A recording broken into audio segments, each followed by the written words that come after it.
কর কর। কাকা একবার বাইরে আসুন না। কেন রে বড়া? বাড়া বললেন না কাকা, একবার শোনেন না, একবার আসেন। দাঁড়া বড়া। হ্যাঁ বল বড়া, কি বলবি? আবে কেলা সুদা, তোর বড়া খুব বড় হয়ে গেছে লাই। কেন বড়া তুমি এরকম কথা বলছো বড়া? ই কি কাকা, কথায় কথায় বাড়া বলছো কেন? উনি এমএলএ সাহেব যে। তা কি হয়েছে রে বড়া? ও এমএলএ তা বড়া? ও বড়া যেখানকার এমএলএ সেখানে গিয়ে ফুটানি মারাবে, ঠিক আছে? এখানকার এমএলএ নাকি, তাই ওর কথা শুনবো বড়া আমি?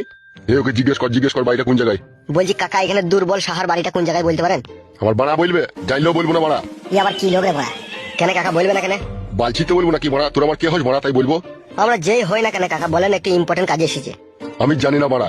আর ওই বাড়িতে একটা ছেলে আছে, দেখা বসে আছে, ইকো গাড়ি আছে, ওই বাড়িতে জিজ্ঞেস কর, দেখা ও বলতে পারবে বড়া। আর তুমি বলতে পারবে না?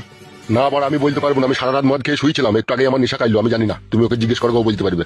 বেশ ঠিক আছে কাকা, কোন বাড়িটা বললে? ভালো করে দেখলে বড়া, ওই ওই বাড়িটা। ওই গরু ফুরু বাঁধা আছে ওই বাড়িটা নাকি? হ্যাঁ লাউড়া। বাড়ির লোকটার নাম কি? আজাহার রে বড়া, ওকে জিজ্ঞেস করলে সব বল দেবে। হ্যাঁ রে বড়া। দূর বাড়া। তবে গাঁড় মারা গা বড়া। কাকা তোমাকে বলিনি গো, ওই বাড়ার জন্য বললাম। কেন? ওই বাড়ার জন্যই তো যত ঝামেলা। যত বড়া এখান থেকে গাঁড় মারাইছে বড়া। বেরু বড়া, কপালি চুদা এখান থেকে।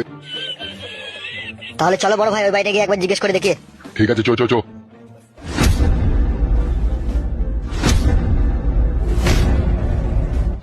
বাড়ার বাল, সারটা কিনি ভুল হয়ে গেল। বাড়া যদি একটা গায়ে কিনতাম, তার 2 পয়সা দুধ ফুদ বেশি ইনকাম হইতো।